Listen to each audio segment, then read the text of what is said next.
Halo semua, selamat datang di channel kami Jurnal Kriminal bersama saya Atika Walo. Bagi Anda yang menyukai pembahasan tentang kasus-kasus kriminal, kami sengaja membangun channel ini untuk Anda. Jangan lupa untuk mendukung channel kami dengan cara subscribe, like, komen, dan share ke media sosial yang Anda punya.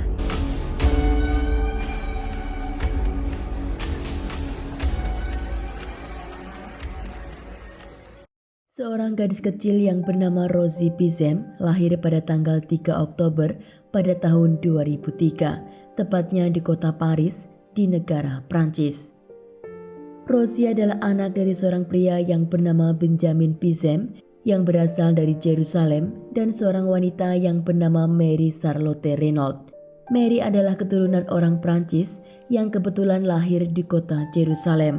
Sedang Benjamin dia lahir di Yerusalem dengan ibu yang berasal dari negara Prancis.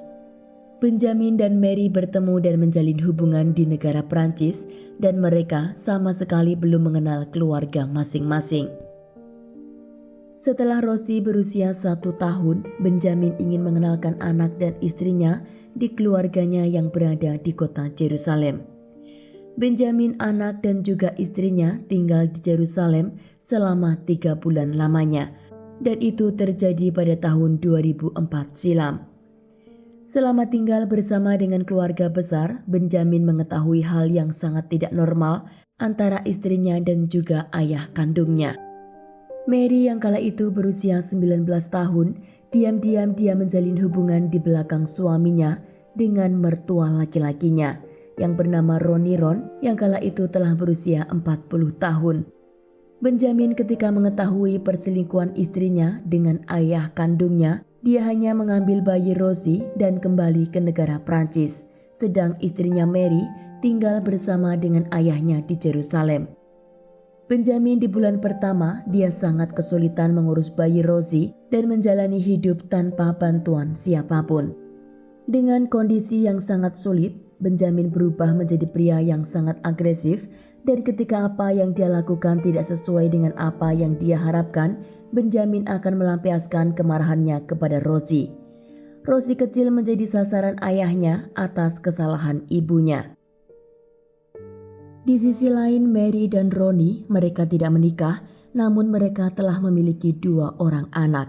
Dan kehidupan mereka sangat baik, di mana Ronnie menjadi sopir taksi, sedang Mary sebagai ibu rumah tangga.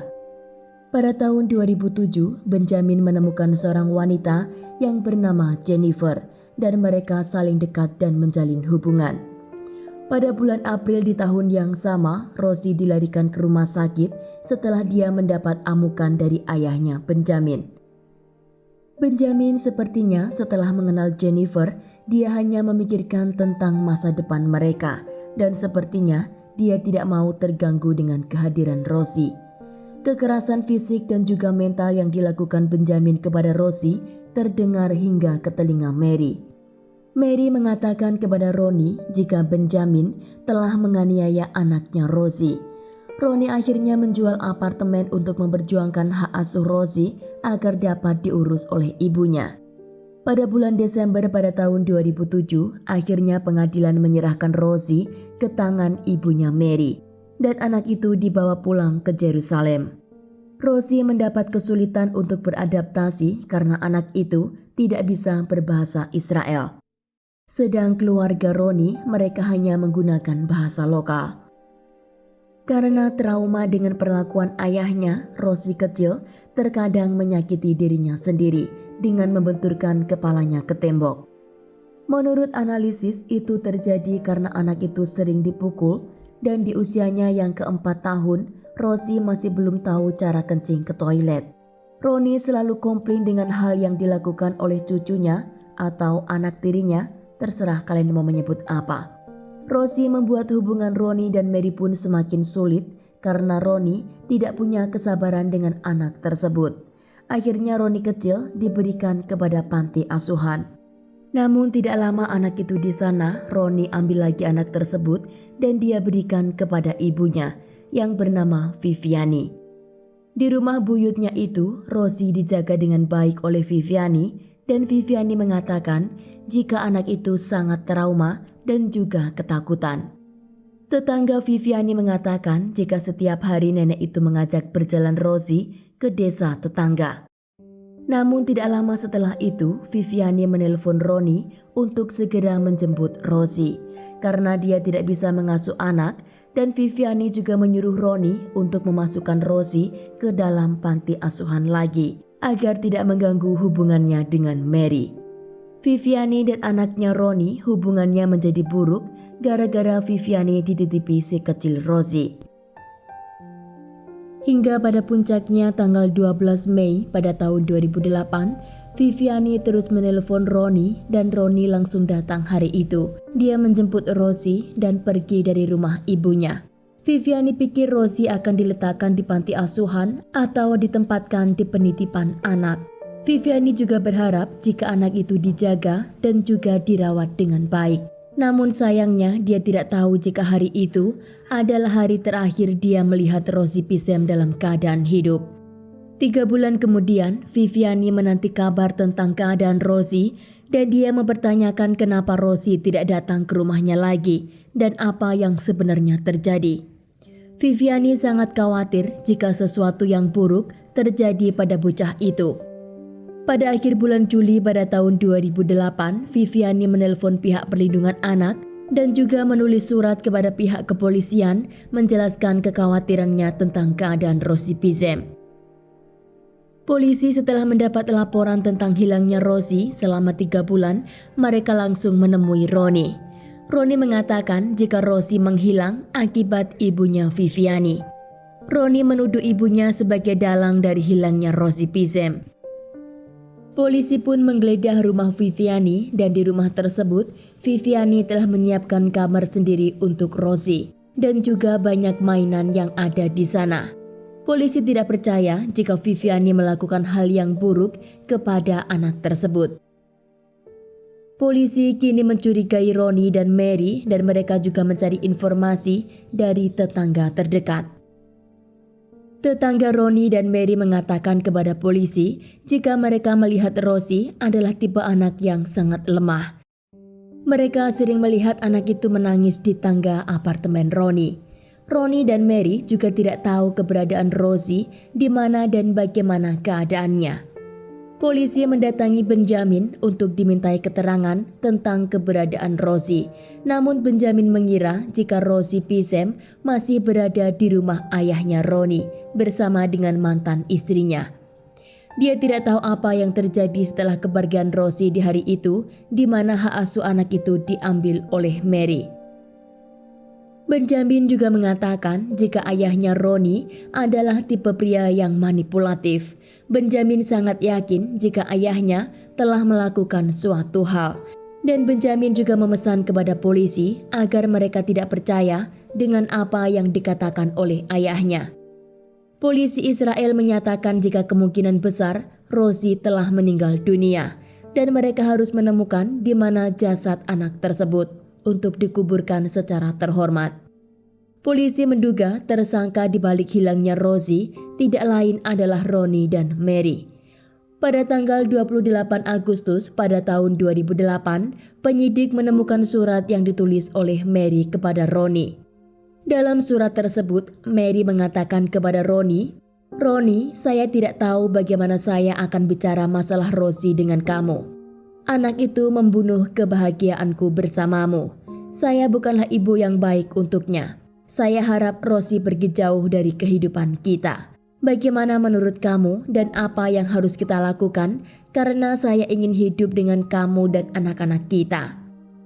Surat tersebut diambil penyidik dan hari itu Roni dibawa ke ruang interogasi.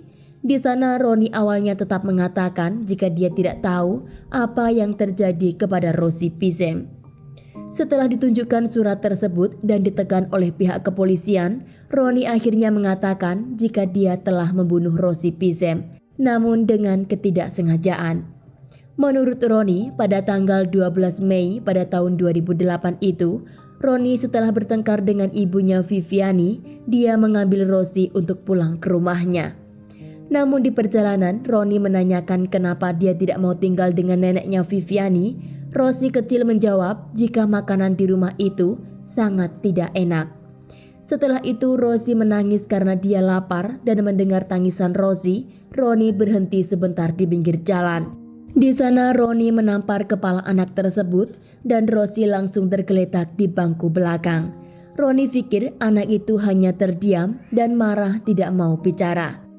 Ronnie menyetir kembali mobilnya, namun ketika dia tidak mendengar suara Rosie karena dia pikir Rosie sedang marah, maka dia berhenti sekali lagi untuk membelikan es krim. Setelah dia berhenti, Ronnie melihat Rosie masih tergeletak lemas dan tidak bernafas. Dia baru sadar jika sesuatu yang buruk telah terjadi. Rosie sudah dalam keadaan meninggal dunia dan Ronnie segera memeluk anak itu dan meminta maaf karena tidak ada niat untuk melakukan hal tersebut. Ronnie juga mengatakan kepada polisi jika dia tidak pernah memukul kedua anaknya di rumah. Setelah hari itu, Ronnie tahu jika hidupnya tidak akan pernah sama lagi. Rasa bersalah dan ketakutan terus menyelimuti. Hari itu Ronnie tidak tahu harus berbuat apa dan bagaimana dia harus menyembunyikan jasad Rosie. Ronnie melihat tas di bagasi mobilnya, lalu dia masukkan jasad Rosie ke dalam tas tersebut. Ronnie lalu menyetir mobilnya ke sebuah sungai yang bernama Tel Aviv dan di sana dia membuang tas yang berisikan jasad Rosie. Ronnie masih mengamati tas tersebut dan Ronnie mengatakan jika tas itu perlahan tenggelam dan tidak terlihat lagi, maka dia sangat yakin jika masalahnya sudah selesai dan dia bisa bebas dari kejahatannya hari itu. Sesampainya di rumah, Ronnie mengatakan kepada Mary jika dia telah bebas dari Rosie dan Mary pun terlihat bahagia. Mary juga menulis sebuah surat untuk Rosie Pisem yang mengatakan, "Rosie, maafkan Mama selama ini. Mama tidak peduli dengan penderitaanmu dan Mama tidak bisa memelukmu. Mama juga tidak sempat mengatakan jika Mama mencintaimu." Polisi mengerahkan tim untuk menelusuri keberadaan jasad Rosie Pisem yang berada di sungai Tel Aviv. Selama 3 bulan pencarian jasad Rosie Pisem masih terus dilakukan. Dan akhirnya pada tanggal 11 September pada tahun 2008, penyelam dari dasar sungai menemukan tas yang diduga berisikan sisa kerangka manusia. Tas tersebut dibawa ke ruang otopsi untuk dilakukan analisis. Ternyata benar jasad yang ditemukan tersebut adalah Rosie Pisem. Kasus kematian Rosie Pisem kini dibawa ke pengadilan. Persidangan pertama terjadi pada tanggal 26 Mei pada tahun 2009. Di sana dihadiri oleh penjamin dan juga mantan istrinya Mary. Ronnie mengatakan apa yang sebenarnya terjadi dan di sana dia disuruh melakukan rekonstruksi ulang apa yang dia lakukan di hari kejadian. Ronnie mengatakan jika leher Rosie Pisem telah patah dan kemungkinan besar akibat pukulan yang dia layangkan. Jaksa penuntut meminta agar Ronnie mendapat hukuman seumur hidup, namun pengacara Ronnie dengan tegas menyatakan jika semua itu adalah kecelakaan, bukan dia berniat untuk mengakhiri korban. Mary mengatakan jika dia tidak tahu apa yang terjadi kepada Rosie Pisem dan dia pikir Rosie telah diambil atau dirawat orang lain. Mary juga menolak dinyatakan telah terlibat atas kematian anaknya. Jaksa mengatakan Ronnie mendapat banyak tekanan dari Mary untuk menyingkirkan Rosie Pisem, maka dia melakukan hal itu kepada korban. Hosani, sahabat Mary pun menjadi saksi di pengadilan dan menurut Hosani, Mary sangat menyayangi Rosie. Sebelum Mary bertemu dengan Ronnie, Rosie adalah alasan Mary untuk berjuang dan terus bahagia. Namun setelah dia bertemu dengan Ronnie, Mary sepertinya berubah menjadi orang yang tidak dia kenal. Bahkan Hosani pernah meminta kepada Mary untuk kembali ke negara Prancis dan hidup seperti sedia kala. Namun Mary menolak dengan mengatakan jika Ronnie adalah segala yang dia miliki dalam hidupnya. Pada tanggal 13 Juni pada tahun 2011, Ronnie dijatuhi hukuman seumur hidup dengan dakwaan pelaku pembunuhan terhadap Rosie Pisem. Menurut Ibu Benjamin atau mantan istri Ronnie, setelah ditemukan jasad Rosie Pisem dan selesai dilakukan otopsi, Ibu Benjamin berharap jika jasad itu akan dimakamkan di negara Prancis. Namun Benjamin tidak mengajukan permohonan atau pengurusan jasad anaknya itu. Viviani juga tidak mau berkomentar tentang bagaimana nasib jasad Rosie Pizem, akan dimakamkan di mana atau siapa yang akan bertanggung jawab atas pemakaman anak tersebut. Hingga hari ini tidak ada satupun yang tahu di mana jasad Rosie Pizem dimakamkan. Media hanya mengetahui jika terdapat batu nisan di pinggiran sungai di mana jasad Rosie Pizem ditemukan. Di sana dicantumkan nama di atas batu putih, tertuliskan nama Rosie Pizem. Rosie meninggal di usianya yang ke-4 tahun. Sekian kasus hari ini, jangan lupa tinggalkan like dan komen. Jika Anda tidak keberatan, klik tombol subscribe untuk mendukung channel kami. Terima kasih saya ucapkan kepada Anda para subscribers. Sekian, sampai jumpa di kasus berikutnya.